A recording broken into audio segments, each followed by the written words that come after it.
Dito kami ngayon sa Manila sa Nature's Clinic. Nature's Way.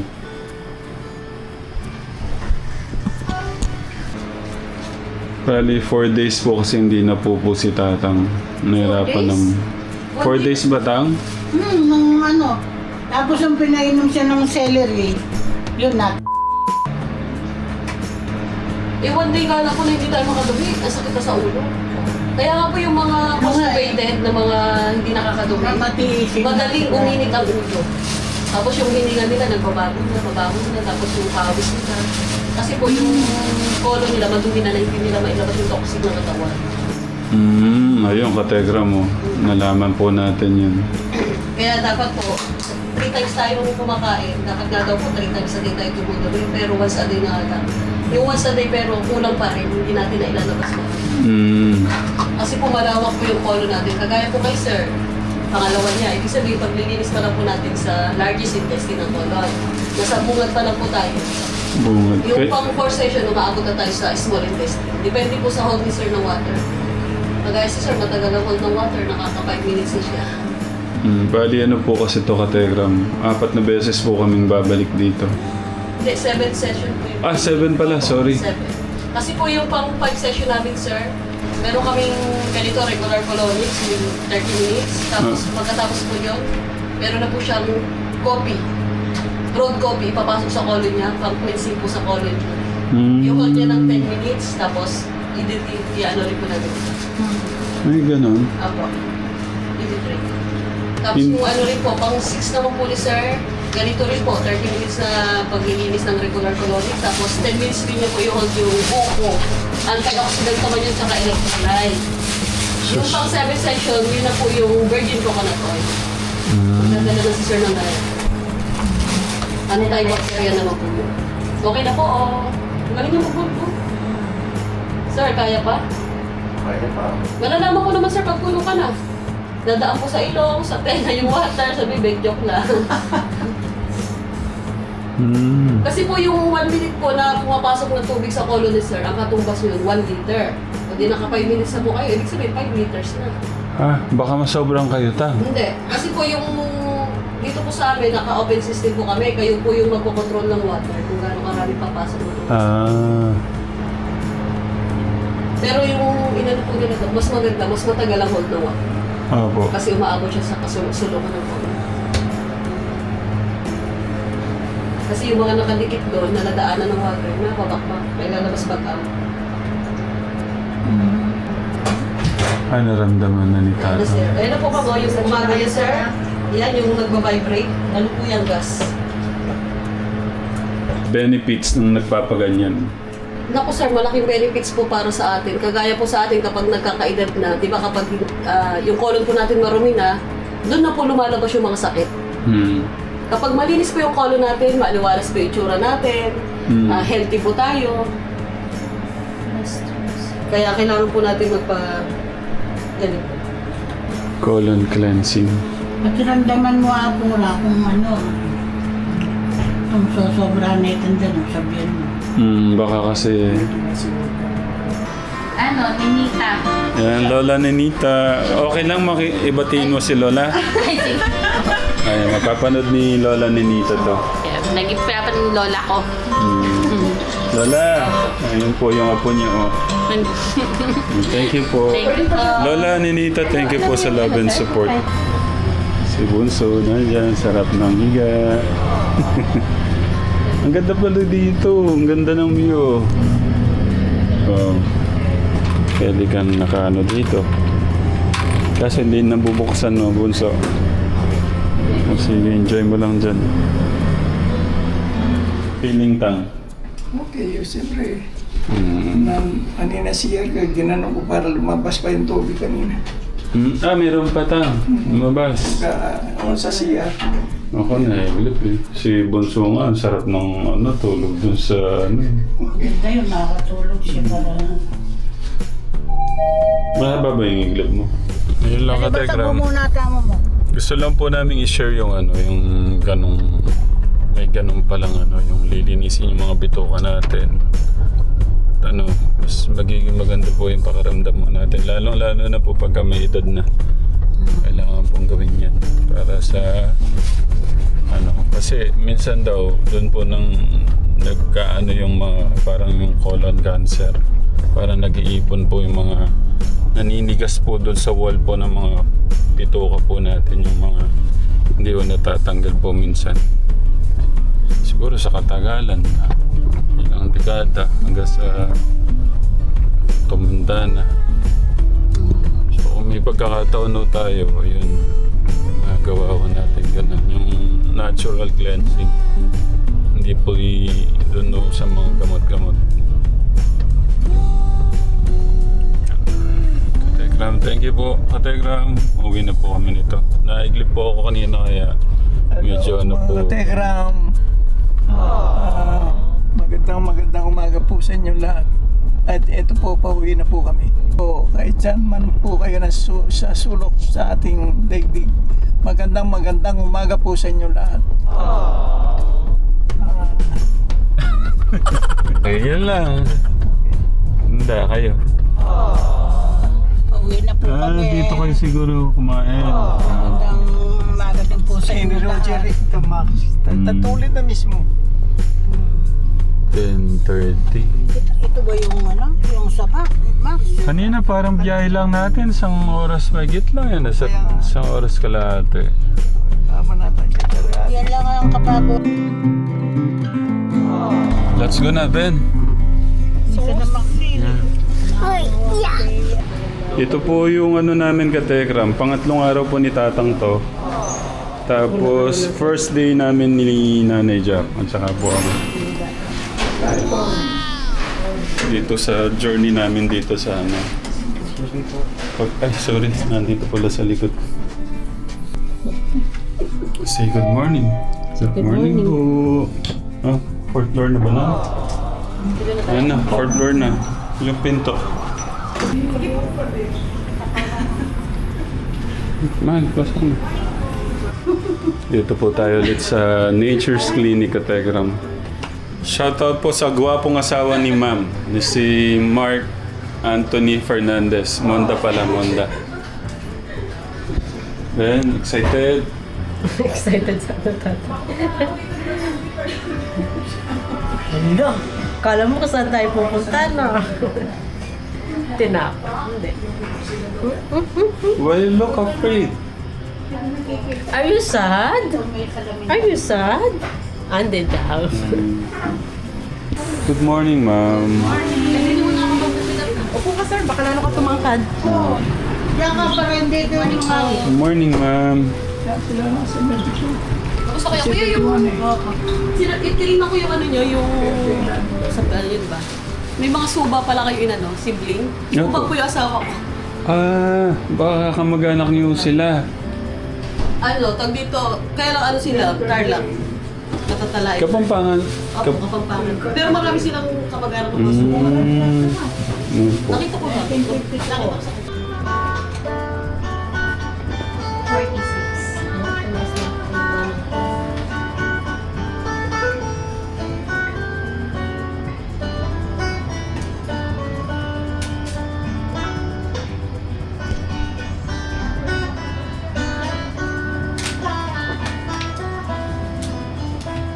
Don't go there.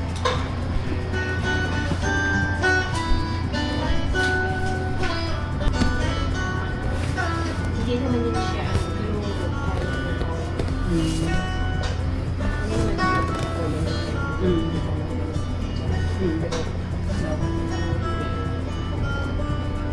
Ay, hindi siya pala pwedeng hawakan. Kasi baby girl. Are you okay, Ben? Yan mo, hindi ka kasali din, anak.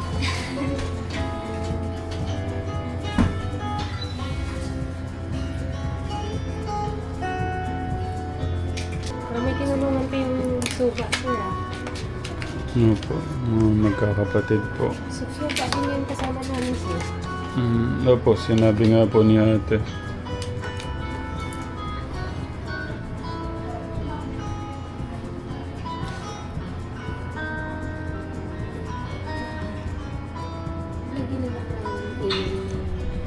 Dapat ang timbang ko 75 lang. Ilan ka na? 84. Hindi mo naman nagay mo yung 95 naman dati. Mas okay na yung mahal. Buti na lang, ang ganda ko. May joke lang. Sorry. Ang yabang ko. No? talaga Buti na lang, naman. damit ako. Hindi ko ano eh. Sabi ko nga, kinis ni doktor. Ay, tubig. Tubig na. Nagiinom na ako ng tubig. Gusto ko pang makasama yung mga kukot, mga anak. Tsaka maganda po na tumanda po tayo. Walang sakit. Mm. Hassle po kasi yung, ay, kamandaan na, pero lahat naman may sakit ka, di ba? Ito po, nakita niyo po ito. Ito po ay uric crystals. Okay, yan po, ang pinakagustong-gusto nilang tambayan yung mga joints niyo. Kaya meron po kayong joint pain. Okay, ano na naman ang root cause niyan sa palagay niyo? Kulang root ang cause? tubig. Tubig. Tubig pa rin po yan. Ano po? Picture lang natin para maisip. Sa akin po, doktor, yung experience ko, pagka nakaramdam na po ako ng joint, dinadamihan ko po talaga ang tubig. Yeah, oo, tubig lang yan. Dami yung uric crystal, eh. Okay. Bakit po ba tayo nagkakaroon yan? Aside yun nga, kulang sa tubig. Yan po ay byproduct ng protein na hindi po natunaw. Ano po? Na dapat po ma-eliminate ng kidney kasi nga kailangan malinis ng kidney. Hindi niya nalilinis kasi nga stress din ang kidney. Okay. So, ayusin po natin. Kung hindi, sobra pong sakit yan. Kategram, ang dami niyong matututunan dito kay doktora. Ano lang yan eh. Actually, tatlo lang po yan when it comes to health. Water, sleep, and food. Pagka maayos ka po sa tubig, everything, makakakuha ka ng ubosipon, but it's not degenerative diseases like cancer, stroke, ganyan. So pagka tumaas ang BP mo, check mo, baka puyat ka lang naman. Okay? Or baka stress ka, hindi mo na manage. Ano po? Hindi ko nga alam po Wala na... pong palpitations? Hindi ko nga alam po nakuhanan yung mga kanina kategram. Buhat nung nagiinom ako ng fish oil, nawala yung nagpapalpitate ko nun. Okay. So at least, okay po yung fish oil. Kasi ako, mas gusto ko po na, na kumain kayo ng isda. Deep ocean fish. Ano po? Nakikita niyo po itong mga lines na to? May lines po, no? So yan po ay, the liver is so stressed. So, ayaw po natin na stress ang liver. Kasi po, ang liver is the protector of the heart. So, aayusin din po natin yan. Ano po.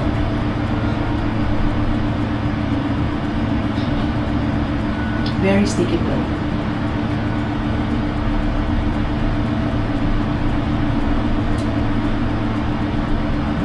Kita niyo po yan.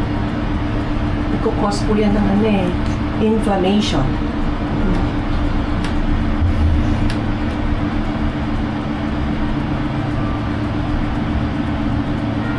Kahit ito, meron ka pong, hindi siya normal, bilog siya, pero sobrang liit niya. Hindi po. Nutrient deficiency. Ito po yung kategram. Ito po yung normal. Opo.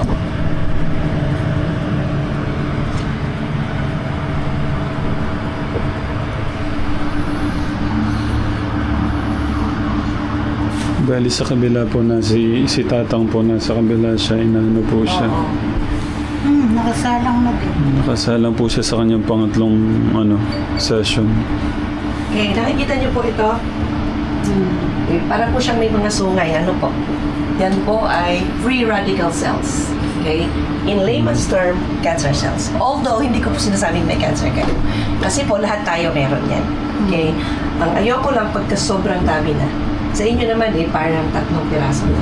So, paano po natin mamamanage yan? Still, water. Ano po? Pero we eat a lot of antioxidants. Ano po ba yung antioxidants?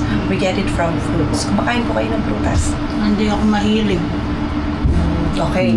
So, pataas po ang antioxidant ng prutas. So, the best time to eat fruit is in the morning. Anong prutas yung Okay. The best fruit to eat is the fruit in season. Yung pong mga usong prutas. Para po hindi Apple pinilit. at saka siguro. Ang apple po, Ayoko siyang apple kasi mostly Grapes, na apple are kasi. all imported. No? So you'd rather have the mga local. Katulad po ng pineapple. Pineapple is the whole year round yan, in season yan. Papaya. Pinya. Kung ano din. Saging. Ano po. Ngayon, ang uso ngayon is mangga. Yan. So yan po yung mga kainin natin. Watermelon. Yan. Tapos ang pagka nahirapan po kayong kumain ng yung sapat, you can juice it. Pwede nyo pong i-juice yun. Ayusin natin kung ano yun. So, ititigil nyo na po ang ano nyo, ha? Yung cholesterol medication. Yung pong sugar, ayoko pong galawin muna. Gusto ko makita ko po yung sugar reading nyo everyday. Hanggang sa makita ko na, ay, hindi nyo po kailangan. Ano po? Yung uric, pang uric acid, everyday nyo po ba ininom? Sa uric, hindi. Ano, pagka yung makaitlo, isang linggo, ang Lunes, tapos Miyerkules. 3 times. 3 times a week. Pagka hindi nyo po ininom, sumasakit talaga. Hindi ko naman pinagkikiramdam, basta yung sinabi ng doktor yun. Yan yung mahirap. Kailangan nyo pakiramdaman. Para at least sasabihin nyo na, Dok, di ko na kailangan kasi wala nang sakit. Ano po? Para po, mas marami po kasi Hindi side effect yan. nakakalimutan ko pa. So, binigyan ko po, mamaya, explain ko po Tatay. lahat to. Isa pa po palang tanong ko, kumusta po kayo at ang asin? Ang pagkain nyo po ba may lasa? Sakto lang po. Sakto lang. Sakto. Nung nalaman ko kay tatay yung kulang yung asin niya, yung iodized salt din, binubudburan ko yun. Okay. Ang pinakamaganda pong gagamitin natin asin is rock salt. Sea salt. Rock salt. Meron po yan sa palengke. Ano po? Wag po kayo mag-iodized salt. Bakit? Ang iodized salt po is meron pong anti-caking na ginagamit. So, kumbaga, overly processed salt na po yan. Okay. Yan. So, yung mga sea salt lang, mga rock salt lang. Mura lang po yun. Tapos, gano'n po ba kadami dapat ang asin natin sa isang araw? Dapat po ay 1 tablespoon ng sea salt or rock salt spread sa buong araw. Ano po? So, kunwari, kumain kayo ng ulam, isipin nyo, gano'n kaya karaming Eh kung maalat asin na yung ulam, Actually, yung ulam naman, pagka maalat, hindi mo makakain. Konti lang. Okay? So, usually, nilalagay lang dyan isang kutsarang asin. Ngayon ilang tayo maghahati. Diba? So, isipin mo talaga, yung ulam, hindi mo source ng asin yon kasi kulang talaga. Bali, doktora, sa isang araw dapat po 1 tablespoon. 1 tablespoon. Yeah, spread the whole day. So, you can put it in your water. Sabi mo na rin 1 ganun. pinch or 2 pinch in your Pwede pala water. sa Ayun, no, umaga. katekram, mo. Ang dami mo nating natutunan kay doktora. So, yun po, Ang isip ko pa naman po, iodized, mas hindi. Pero wala hindi tayo idols ang gamit natin. Rock salt. Hindi, di ba pagka nag-ano ko, binubudburan ko ng iodized yung ano. noon meron pang kulay pink na asin. Himalayan, okay din naman yon. Pagka medyo social ka. Pero mas maganda yon. Yung Eh, ano, matagal rock na salt yun. lang pala, yung ano Matagal lang. na yun, may nagbigay lang yata na na. Okay. So yun po, ikaw na po. Ay, thank you, doktora. Baka ako na Kailangan maglakad. Hindi pwedeng hindi maglalakad. Tama na yung... Raha. Ay, yun siguro hindi. O sige, ano na lang, bawasan. Bawasan daw. Huwag naman maghapon. Bakit maghapon? Hindi naman maghapon, doktora. Hindi naman pwede maghapon. Tumawad pa.